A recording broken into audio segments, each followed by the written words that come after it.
الله وبركاته. بداية فيديو جديد ده الشمال.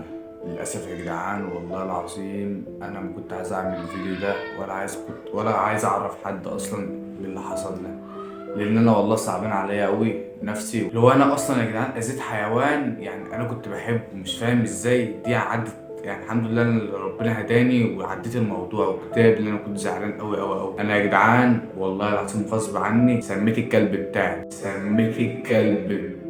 بس والله العظيم غصب عني، لان في ناس كتيره هتهاجمني في الفيديو ده، بس والله غصب عني لان انا ما بفهمش كتير في الكلاب ودي غلطه مني. بس انا هفهمكم كل حاجه حصلت عشان بس ما تحكموش عليا، اسمعوا الاول وبعدين احكموا عليا. المفروض يا جدعان ان انا كنت منزل فيديو على اليوتيوب اللي هو الكلب بتاعي كان هيموت، اللي هو فيديو ايه اللي هو البراغيث والكلام ده. الكلب فعلا مليان براغيث والله يعني. فانا ما عرفتش اسيطر على الحوار ده لان البراغيث كترت، وانا كنت بطلع على السطح، وحتى ابويا اللي هو بيطلع فوق بس يحط رجليه على السطح عندنا على الارض يلاقيها مليانه براغيث، حتى يعني مش الكلب ذات نفسه لا السطح كمان. فالحوار اللي هو كبر يا جدعان، وانا والله العظيم يا جدعان ما عدتش بحاجه زي دي، فانا ما كنتش اعرف. فالمهم اللي انا رنيت على النحاس وقلت له اصل كلب فيه براغيث وكذا وكذا وكذا، فراح قال لي روح لدكتور بيطر. ايه دكتور بيطر؟ روح قول له عايز لعنه الفراعنه. والمفروض يا جدعان لعنه الفراعنه دي ازازه دواء، ثواني اوريها لكم كده. المفروض يا جدعان دي لعنه الفراعنه، دي ازازه الدواء يا جدعان، مكتوبه لعنه الفراعنه اهي، بس الكلام معكوس لان بصور بالكاميرا الاماميه. المهم يا جدعان رحت للدكتور قلت له عايز لعنه الفراعنه، اللي هو ايه انت اكيد مجربها وعارف إيه انت بتستعملها ازاي وكده، لان انا دخلت عليه مره واحده كده عايز لعنه الفراعنه، قال لي موجوده وكده، بشتريتها منه. جيت عشان ارش على الكلب النحاس قال لي ايه يعني ما تكترش رشتين وكده. انا الصراحه اتغبيت في الحركه دي، رحت ماليه غرقت. والمشكله بقى وانا برش يعني كنت برش كده عليه من بعيد، لان الكلب يا جدعان انتوا عارفين اللي هو لعبي قوي وبيقعد يتحرك وكده، فما عرفتش امسكه. كل ما اجي امسكه اللي هو عايز ايه، عايز يلعب، اللي هو مش عارف اسيطر عليه لان كنت انا ويوسف. فيوسف كان بعيد يعني وكده، لان يوسف اتقرف من البراغيث والكلام من ده. فالمهم ان انا كنت برش عليه عادي، في كذا نقطه كده دخلت جوه بوقه، وانا ما اعرفش يا جدعان اللي لعنه الفراعنه دي ضاره للكلب والله العظيم ما اعرف. فالمهم انا كده كل ده ما اعرفش لا ضاره للكلب ولا اي حاجه، والكلب ايه دخل في بوقه قال الماده دي، بس انا ما اعرفش لا دخل في بوقه ولا اي حاجه. فخلصنا وكده رشيت السطح والكلام من ده ومشيت. فلقيت بعدها بشويه لقيت اختي بترن عليا، لقيتها بتقول لي تعالى عشان الكلب فاك. سبحان الله والله العظيم. فمروح بالصدفه كده وانا طالع على السلمه لقيت رغاوي كده، فقلت الرغاوي دي ما علينا، ده ايه ده قبل ما اطلع السطح. والمفروض يا جدعان لسه طالع السطح لقيت السطح مليان رغاوي ترجيع وكده. ثواني اوريكم لقطه اللي حصل ده.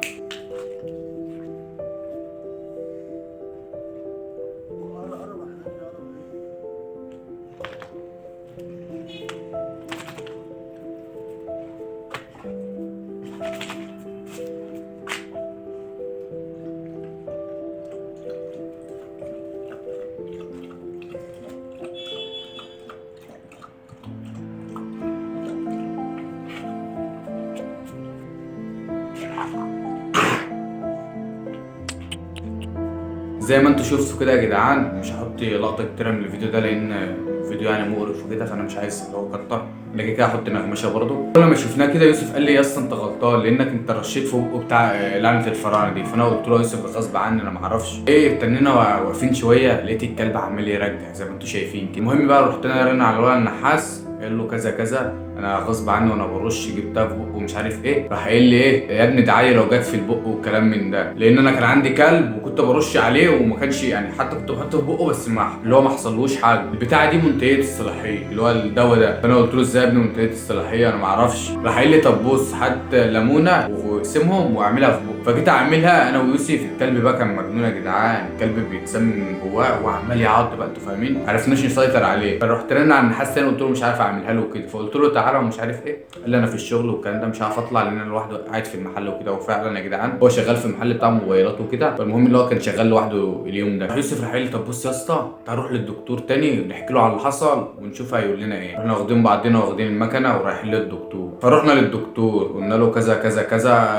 وانا برش حطيت فوق بتاع من ده. قال لي يا ابني انت كده سميته ومش عارف ايه. انا اول لما قال لي سميته انا يا جدعان وكتاب الله جسمه اشعر، لان انتوا فاهمين معنى يعني انت سميت حيوان ولا اي حاجه. فرحت قايل له طب اعمل ايه يا دكتور ومش عارف ايه. قال لي امسك الحقنه دي روح اديها له بسرعه. رحت قايل له انا ما بعرفش ادي حقنه يا دكتور وكده. فراح قايل لي ايه يا عم ده في الجلد وخلاص. فرحت قايل له ماشي. فخدنا الحقنه وكده ورحنا انا ويوسف عشان نعملها. جايين نمسك الكلب راح الكلب عامل كده راحت الحقنه طالعه بره، فقلنا ايه ده بقى، وكل مشكله واحنا ماشيين اول ما خدنا من الدكتور الحقنه كان متهيألي راح يصلي او كده، كان قفل المحل، فقلنا ايه تعال نروح له بالكلب وخلاص. فالمهم رحنا لقينا المحل مقفول، فصبرنا شويه قلنا هتلاقيه بيصلي ولا اي حاجه وزمانه جاي، لقينا داخل علينا فقلنا له الكلب اهو مش عارف ايه، قعد يرجع الكلب قدامه كده. المهم بقى يا جدعان راح جايب حقنتين واداله حقنه ورا في قفاه وورا ومديله واحده كمان ورا عند ديله كده. انا قلت له يعني يا دكتور الكلب هيبقى حلو وكده، قال له والله سيبها لله ومش عارف ايه، انا ما اعرفش والله، بس التسمم ده يعني اللي هو خلاص اللي هو خلاص ودع كده، احنا بنحاول بس بنحاول ان احنا نعالجه كده. فالمهم راح قايل لي ايه جيب له محلول، فرحت انا راح جايب له محلول انا ويوسف. والمحلول ده يا جدعان كان عامل زي كيس الفوار كده، هو محلول جاف ولا مش عارف اسمه ايه مش فاكر الصراحه. فروحنا جبناه يعني وكده ورحنا اديناه له، كل ما يشرب يرجع، كل ما يشرب يرجع الميه. ولقيناه يا جدعان مره واحده زي ما انتم شايفين كده الكلب ما بقاش قادر حرفيا. ثواني كده يا جدعان شوفوا حاله الكلب كانت عامله ازاي.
ومست وصاحبي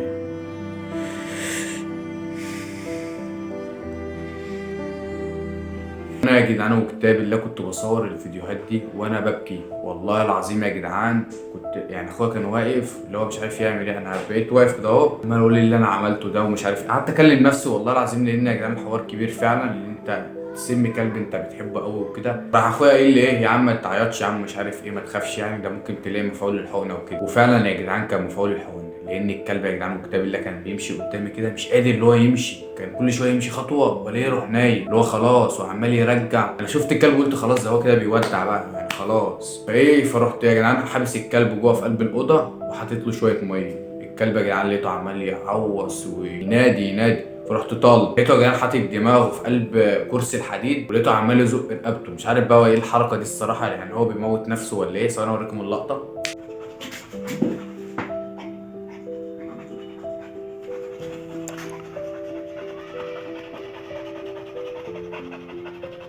فبعد ما عمل كده رحت ساكك الحته دي خالص اللي هو ما خلوش يخش منه، ورحت نازل تحت. قلنا ايه نصبر شويه انا ويوسف ونطلع له كمان ساعه كده. بعد الساعه بقى يا جدعان جينا نطلع له لقينا الكلب ماشي حلو اللي هو سن يعني ايه بقى يمشي والكلام من ده، وبصبص له الاقيه جالي. قلنا ايه طب ما حلو قوي الكلام من ده، تعال ننزل تاني نحطه جوه لحد ما حتى مفعول الحقن، عرفنا اللي ده مفعول الحقن خلاص بقى الواحد يطمن الحمد لله. واحنا نازلين كمان ساعه لقيت ابويا جه ومش عارف قال لي في ايه ومش عارف ايه. طلعنا لقينا يا جدعان الكلب بسم الله ما شاء الله الكلب بقى يمشي ومش عارف ايه، بس هو خس شويه بس الحمد لله اللي هي جت على قد كده اللي هو خس بس ايه بقى هو وكلام من ده. اقسم بالله يا جدعان انا ما اعرفش انا عديت الكلب ازاي ده من التسمم اللي كان فيه يعني انا مش عارف. فتعالوا اوريكم حاله الكلب دلوقتي.